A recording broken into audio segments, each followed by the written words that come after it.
And Last Chance, uh, quite frankly, I think Last Chance is pretty solid. I don't really think it's. The thing is, I don't think it's like the best anomaly on any unit, but it's just pretty okay on most of the melee carries. Like okay on Camille, it's okay on like Nocturne, Akali, but it's just not that amazing. I think usually the damage ones are better in my opinion, or damage amp. Um, Legacy of Shurima. I mean, it's just terrible. I mean, there's not really any units that want like max health and attack speed, and then after 10 seconds of combat is just such a big like such a big drawback for the effect. Mage armor.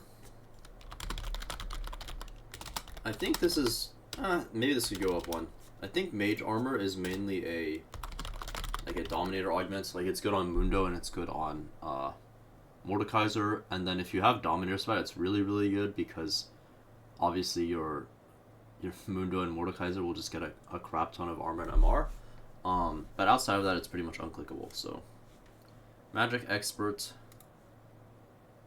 is pretty mediocre. I mean, it falls into the same kind of category of, if you have a bunch of AP, it's usually not that much better to get a lot more. You'd rather have like Kill Streak or something if you already have a shit ton of AP, just so you cast more often. Um, but I mean, it's all right in Sorks.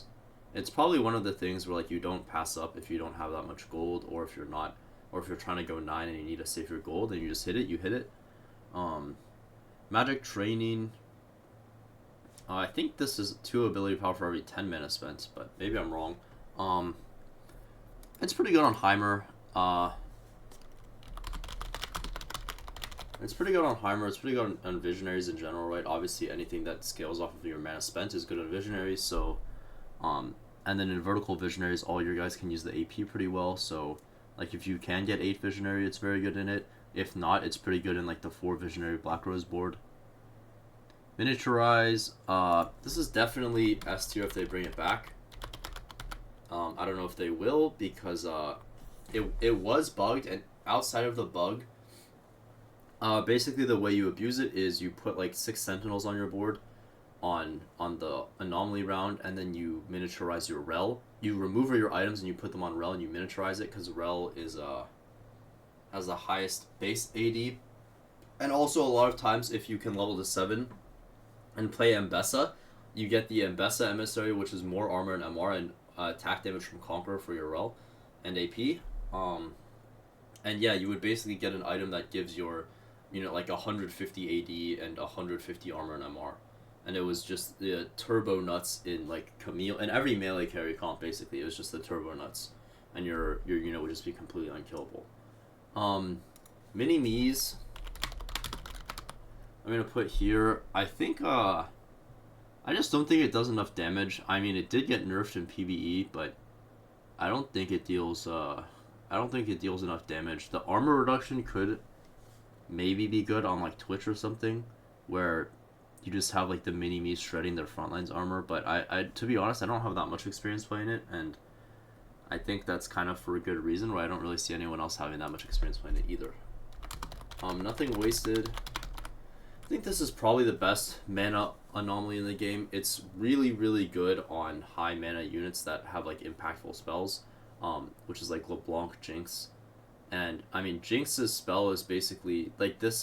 It stores the mana, so your Jinx can get like the 3 cast off very quick, a lot faster than you could ever get it off with like even triple Shojin or whatever the most mana is with just items. And so you can kind of just focus on building a lot of damage, and then your Jinx third cast obviously is insanely strong, especially if you can build triple damage and just sacrifice your worthless units to give it mana.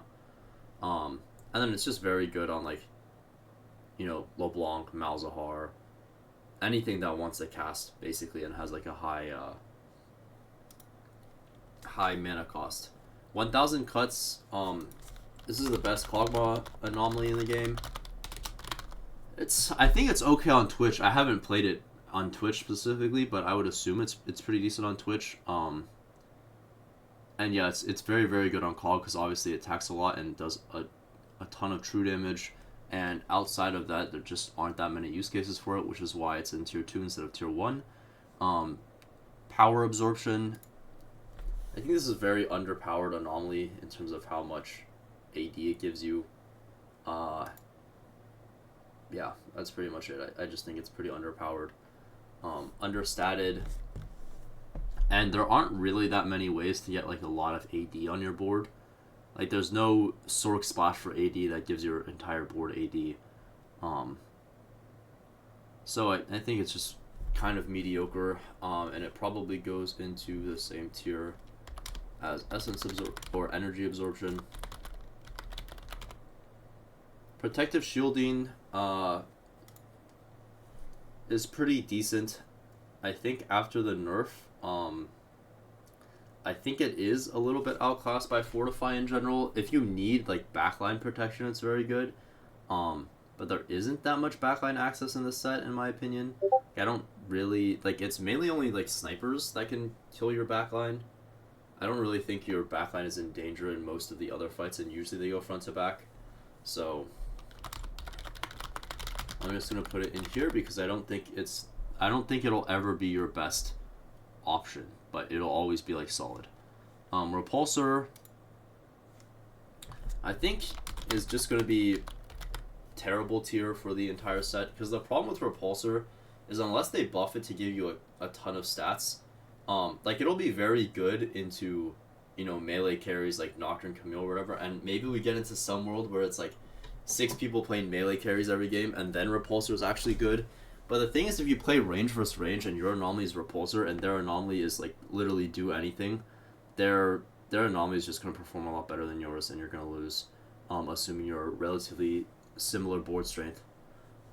Scuttle Familiar, I think it's kind of a similar story to Protective Shielding, where it's not like it's not that amazing, because obviously most of the tanks use their ability to stay alive most of the time, and a lot of the times where you have a very tanky unit, it would be better to just get more tank stats on that unit than a crab afterwards. So I think it's just in the category of like pretty solid, but not as good as like whatever the best tank anomaly you could get in your scenario is. Share your energy. This is mainly like an anomaly that you want to have when you have just a bunch of stats on something. So if you have like Silvermere Dawn, for example, it gives you a lot of stats, and you can kind of spread that. But I don't think there's that many comps where you have like a lot of carries. It would probably be some scenario where you're playing like Lucky Gloves Conquerors, and you have a bunch of like Lucky Gloves units that do a decent amount of damage but don't have that many stats, and then Conqueror gives a lot of stats, so you could give like a bunch of those stats to your Lucky Gloves units and they do something. But outside of that, it's just not too amazing of an augment or anomaly. Slime Time. I actually think this is a very good anomaly in the one use case, which is pretty much Mundo, because you need a lot of AP on your tank for it to start doing anything. Yeah, and that's pretty much it. Like, you need AP on your tank, and then it becomes pretty good. Slow Cooker, another tier 1 anomaly. I think Slow Cooker is just a better version of Heavy Hitter, where there's no cooldown, and then eventually, like, the radius increases pretty fast. After, like, 2 ticks, it's pretty much, it's hitting most of the board. 3 ticks, it pretty much covers the whole board, because then it's 4 hexes. Like, your frontline unit is 4 hexes away from everything, basically. And then, yeah, 4% of max health a second is just a lot of damage. Stone Skin. I think Stone Skin is actually, it's an alright anomaly. I think it's actually better on melee carries probably than on tanks, because you kind of want to end the fights fast with Stone Skin, but because obviously your anomaly gets weaker every second that the fight goes on. Having said that, it's just a lot of stats. Like, if you have a tank with just a lot of health, like Bruiser Mundo, for example, it's pretty good. But the only thing that's kind of a problem is, like, a lot of those tanks that you have a lot of stats and you have Stone Skin will be living for a long time anyways. So you kind of won't get as much value out of it. Uh, versus if you put it on like a carry with lifesteal that wants to end the fights quickly, you'll get more value out of Stone Skin. Um, Strength training. They did buff this anomaly, but I think it's still pretty mediocre. Um, yeah, I think it's still very mediocre. It just doesn't really match up with like the numbers of 8 other AD anomalies. I mean, it gives some AD to your team, but to be quite honest, it's just not. It doesn't give your team that much AD. I think the use cases for this will be like if you're actually carrying a Kog'Maw and like 4 sniper or something. If that becomes a build, and you carrying like duo carry Kog'Maw Twitch, where your Kog'Maw actually attacks a lot, because most of the other units in the game you don't really want to just be building like pure attack speed, and they just won't get that many attacks off. But maybe in that like Kog'Maw scenario, when you start farming your team a ton of AD, it can be useful. But right now there aren't that many great users of this, and you're pretty much never happy if you end up taking strength training. The finisher. This is like the worst version of giant size, but for carries. Um, it's a very generic augment. Oh, anomaly. It pretty much is the same, or a very similar value among a lot of units. Obviously, units like Twitch probably use it slightly better than melee carries, but it's not that big of a difference, and it's just like universally mediocre.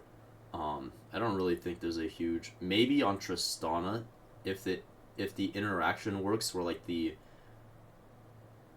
way Tristana works is that the overkill damage goes onto the next unit. If like the finisher execute range, so like the last 15% of health doesn't count against the overkill damage, maybe it's good on Tristana. But yeah, it's just generally pretty mediocre. Thornskin. I think this is a pretty underrated anomaly. I think it actually does a lot of damage, especially on units like Alawi, where you get a bunch of damage reduction and resistances. Um, and it can actually just do a ton of damage, quite frankly, and I think it's pretty underrated. 60 armor and MR isn't anything to write home about, but it's not horrible either. So I think it's definitely up there with like probably in the top 3 anomalies for specific tanks, which is good enough to make it into tier 2. Titanic Strikes. I used to not be that high on this augment because I thought it was mainly a melee augment, but I think there's a decent amount of users. Like I think Twitch is probably one of the better users of this, because people usually like to clump their team and clump their backline, and your Twitch can get a lot of AoE damage off with Titanic Strikes. Touch of Frost. I'm kind of stuck between putting this in tier 1 and tier 2. I think it's very good on, I mean, obviously on units that just hit a lot of the board, right? So, units like Malzahar, LeBlanc, Elise, kind of, Rumble, somewhat. Units that just hit a lot of the board. Chill is a very strong, 20% chill is pretty strong if you can get it to the backline, and then obviously the stun is very good. So if you're in a position where it's like you're playing Malzahar Heimer and you're kind of like chilling their front line, and your Heimer kills their frontliners, and then it stuns the next unit, and you can kind of get like the chain off with your Malzahar dot stacking, you can get a lot of very good situations with that. Outside of kind of like Malzahar, like the Black Rose comp, there aren't that many great users of this. I could maybe see Twitch actually being able to use it, and then you chill your opponent's backline, but I'm not really too sure about that. Ultimate Hero, nothing really needs to be said here. I mean, besides just Violet, I think a lot of the times where you have a 3-star 1 cost, getting Ultimate Hero is just going to be pretty good in general. It's just a lot of stats on your unit. Unstoppable Force. I'm kind of stuck between 2 and 3 for this one. I would say Unstoppable Force is kind of feast or famine. Like a lot of times when you're getting a lot of takedowns and the stun and whatever, it feels very, very strong, because like on melee carries, your Vi or whatever stuns the unit and then kills it and then runs to the next one, stuns it, and then once you get through like the main tank and you start hitting like their unitemized frontliners, you kind of just one-shot all of them and heal the full. Um, so it's very strong, and it looks visually very powerful when you kind of get it going, but the problem is, obviously, you don't get, like, more damage. So a lot of times you'll just get stuck on frontline and it's worthless.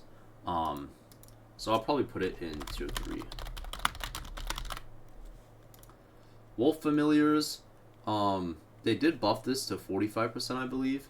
And I think it's decent, mainly just on Tristana, because you get a lot of stacking attack damage. But outside of Tristana, it's just not great. Like, it's a pretty weak. Most of the time, you would rather have something that increases your champion's damage rather than Wolf Familiars. So I think it'll go in tier 3. And yeah, that's the tier list and the use cases for all the anomalies in the game.